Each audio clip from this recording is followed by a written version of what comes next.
तो हेलो दोस्तों, आज हम लोग यहाँ पे 2025 के लिए जो है 2025 के लिए इम्पोर्टेंट क्वेश्चन लाए हुए हैं, जो बहुत सारा रिपीटेड क्वेश्चन है हम लोग का, है ना। सोशल साइंस का, एसएसटी का। इसीलिए आप लोग इसको अंत तक बने रहिएगा। बहुत सारा ट्रिक के साथ भी हम लोग बहुत सारा चीज़ याद करने का प्रयास करेंगे और हर एक चीज़ एकदम बढ़िया से याद करेंगे। आइए हम लोग देखते हैं। यहाँ पे बहुत ही वीवीआई क्वेश्चन है, इसको बढ़िया से देखिएगा। 1 नंबर क्वेश्चन कह रहा है कि टिहरी बांध का निर्माण का उद्देश्य क्या था। तो टिहरी बांध का निर्माण जो है हम लोग का, ये सभी था, इनमें से सभी, यानी जल आपूर्ति के लिए भी, बिजली उत्पादन के लिए भी और सिंचाई के लिए भी। इसलिए टिहरी बांध को बनाया गया था। ठीक है। नेक्स्ट क्वेश्चन कह रहा है दोस्तों हम लोग का, नेक्स्ट क्वेश्चन कि टिहरी बांध का निर्माण किस प्रदेश में किया गया है। तो टिहरी बांध का निर्माण जो है हम लोग का उत्तराखंड में किया गया है। उत्तराखंड में टिहरी बांध का निर्माण जो है कहाँ किया गया है, उत्तराखंड में। टिहरी बांध का निर्माण किस प्रदेश में किया गया है, तो उत्तराखंड में किया गया है। नेक्स्ट क्वेश्चन कह रहा है कि सुरंगम जो है, सुरंगम किस राज्य की जल संग्राहक व्यवस्था है। सुरंगम किस राज्य की जल संग्राहक व्यवस्था है। तो ये जो है केरल का जल संग्राहक है। सुरंगम जो है किस राज्य का जल संग्राहक व्यवस्था है, तो केरल का। फिर नेक्स्ट क्वेश्चन कह रहा है हम लोग का कि निम्न में से कौन गंगा प्रदूषण के लिए उत्तरदायी नहीं है। निम्न में से कौन गंगा प्रदूषण के लिए उत्तरदायी नहीं है। तो गंगा के मछली का पालना जो उत्तरदायी नहीं है, इसमें मछली जो है पालन जो है नहीं होता है। गंगा में कपड़ा साफ कर देता है, अधोजल जो होता है 100 को बहा देता है, लेकिन गंगा में रासायनिक अपशिष्ट उत्सर्जित होता है, लेकिन ये जो है इसमें पाल नहीं सकते हैं। मतलब गंगा में मछली जो है पालना कहाँ कोई पालेगा, है ना। नेक्स्ट क्वेश्चन कर रहे हैं हम लोग का कि चिपको आंदोलन का मुख्य उद्देश्य संरक्षित करना है क्या। तो वृक्षों को संरक्षित करना है। चिपको आंदोलन सरदार वल्लभ भाई पटेल के द्वारा बारदोली में हुआ था ना। फिर नेक्स्ट क्वेश्चन कर रहा है कि निम्नलिखित में से कौन सा प्राकृतिक संसाधन नहीं है। तो इसमें प्राकृतिक संसाधन कौन सा नहीं है, तो जीवधारी जो है प्राकृतिक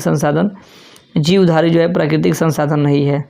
इसमें जल, मृदा, वायु, ये सब प्राकृतिक संसाधन है। फिर कह रहा है कि वन जो है संपदा का उदाहरण है। तो वन संपदा का उदाहरण कौन है, तो लकड़ी जो है वन संपदा का उदाहरण है। लकड़ी जो है वन संपदा का उदाहरण है। नेक्स्ट क्वेश्चन कह रहा है कि निम्न में से कौन एक जैविक प्रक्रम द्वारा अपघटित होने वाला पदार्थ है। तो निम्न में से कौन एक जैविक प्रक्रम द्वारा अपघटित होने वाला पदार्थ है। तो इसमें जो है हम लोग का सूखे घास पत्ते जो होता है ना, जैविक प्रक्रम द्वारा अपघटित होने वाले पदार्थ है। फिर कह रहा है नेक्स्ट क्वेश्चन कि निम्नलिखित में से कौन एक भूमिगत जल का उदाहरण है।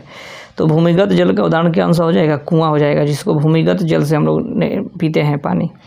फिर कह रहा है वन संरक्षण का उपाय है। तो वन संरक्षण का उपाय क्या हो सकता है। तो इनमें से सभी जो है वन संरक्षण का, नए वृक्षारोपण करना, वनों की कटाई पर रोक और जनसंख्या वृद्धि पर रोक। तो ये क्या हो जाएगा, वन संरक्षण के उपाय हो सकते हैं।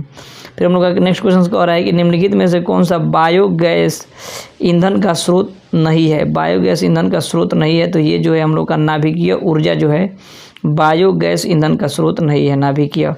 नेक्स्ट क्वेश्चन कह रहा है कि जीवाश्म ईंधन की ऊर्जा का वास्तविक स्रोत है। जीवाश्म ईंधन की ऊर्जा का वास्तविक स्रोत कौन सा होता है। तो इनमें से कोई नहीं। जीवाश्म ईंधन के लिए जीवाश्म ईंधन क्या हो गया कि मान लीजिए कि बहुत हजारों करोड़ वर्ष पहले जो है भूकंप आया है या बहुत सारे पेड़ पौधे क्या हुए हैं, बहुत सारे पेड़ पौधे दब गए हैं जंगल में, है ना। तो वही जो है हम लोग का जीवाश्म ईंधन बनाते हैं, है ना, या कोयला भी हो गया।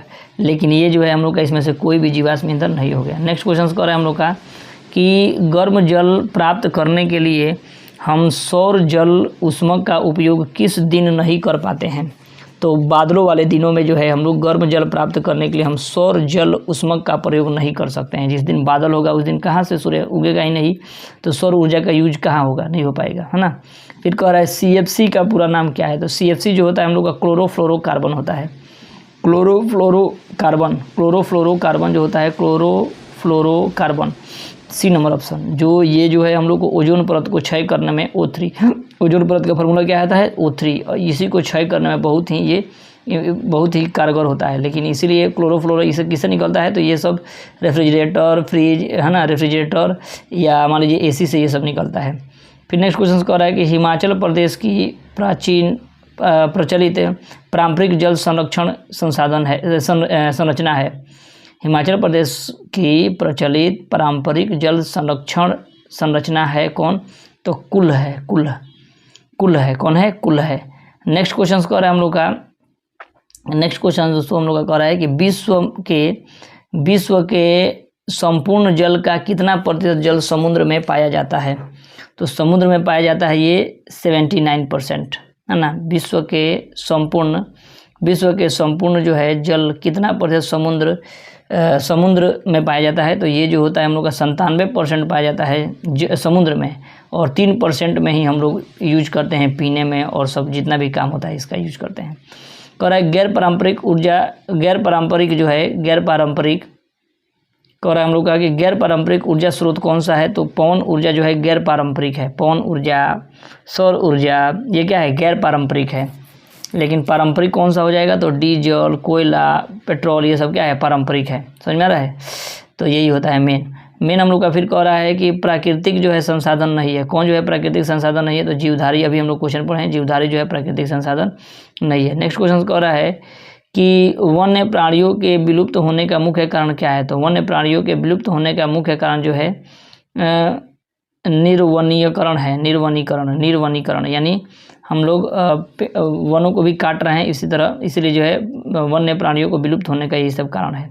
नेक्स्ट क्वेश्चन कह रहा है हम लोग का कि जैव विविधता के प्रशिष्ट स्थल क्या है। जैव विविधता के प्रशिष्ट स्थल क्या है, तो ये जो है जंगल है। कौन है, जंगल। जैव विविधता के प्रविष्ट स्थल कौन है, तो जंगल है। नेक्स्ट क्वेश्चन कह रहा है कि बिश्नोई लोग किस वृक्ष के संरक्षण के लिए प्रसिद्ध है, तो ये जो है खेजरी वृक्ष के लिए, बिश्नोई जो है खेजरी वृक्ष के लिए जो है संरक्षण के लिए क्या है, प्रसिद्ध होता है। फिर कह रहा है कि क्योटो प्रोटोकॉल जो होता है, क्योटो प्रोटोकॉल किससे संबंधित है, तो ये जो होता है क्योटो प्रोटोकॉल जो होता है भूमंडलीय ताप वृद्धि से। भूमंडल का हम लोग का ताप जो है वृद्धि हो रहा है, तो वही जो होता है भूमंडलीय ताप वृद्धि से क्योटो प्रोटोकॉल जो है संबंधित है। नेक्स्ट क्वेश्चन कह रहा है कि चिपको आंदोलन का शुरुआत कब हुआ था, तो चिपको आंदोलन का शुरुआत जो है हम लोग का 1970 में हुआ था। चिपको आंदोलन, है ना, जिसमें सरदार वल्लभ भाई पटेल थे, है ना, बारदोली में हुआ था 1970 में। फिर कह रहा है कि ग्लोबल वार्मिंग के लिए कौन सी गैस उत्तरदायी है, तो ग्लोबल वार्मिंग के लिए हम लोग का CO2 यानी कार्बन डाइऑक्साइड जो है ग्लोबल वार्मिंग यानी गर्मी के लिए जो है CO2 ज़्यादा मतलब थी है, इम्पोर्टेंट है, यही इसी के चलते ज़्यादा ग्लोबल वार्मिंग हो रहा है। नेक्स्ट क्वेश्चन कह रहा है कि टिहड़ी बांध के टूटने से प्रभावित होने वाला नगर कौन सा है, तो हरिद्वार। अगर टिहड़ी बांध टूट जाएगा तो कौन होगा, तो हरिद्वार जो है ज़्यादा दिक्कत हो जाएगा हरिद्वार में।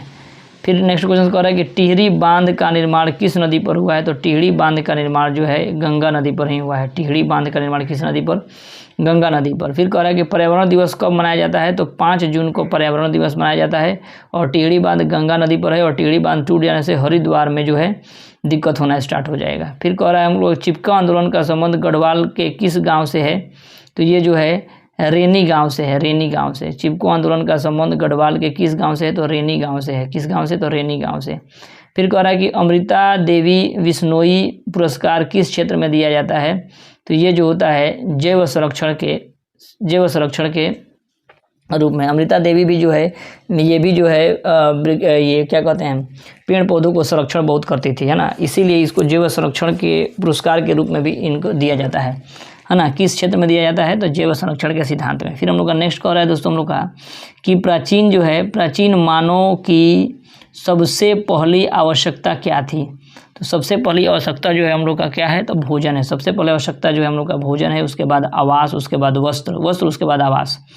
नेक्स्ट क्वेश्चन कह रहा है कि वायु में नाइट्रोजन का प्रतिशत कितना है, तो नाइट्रोजन जो है हम लोग का 70%, नाइट्रोजन का प्रतिशत जो है हम लोग का 78% होना चाहिए 78% होना चाहिए नाइट्रोजन का, जिसमें हम लोग का ऑक्सीजन जो है 21% वायुमंडल में है, और कार्बन डाइऑक्साइड 0.03% है ना। 78%, 21% ऑक्सीजन और कार्बन डाइऑक्साइड 0.03%, है ना, इंपॉर्टेंट है, इसको याद रखिएगा, गलती दे दिया है। फिर नेक्स्ट क्वेश्चन कर रहे हैं हम लोग का कि वन संपदा एक उदाहरण है, तो वन संपदा एक उदाहरण है किसका, लकड़ी का।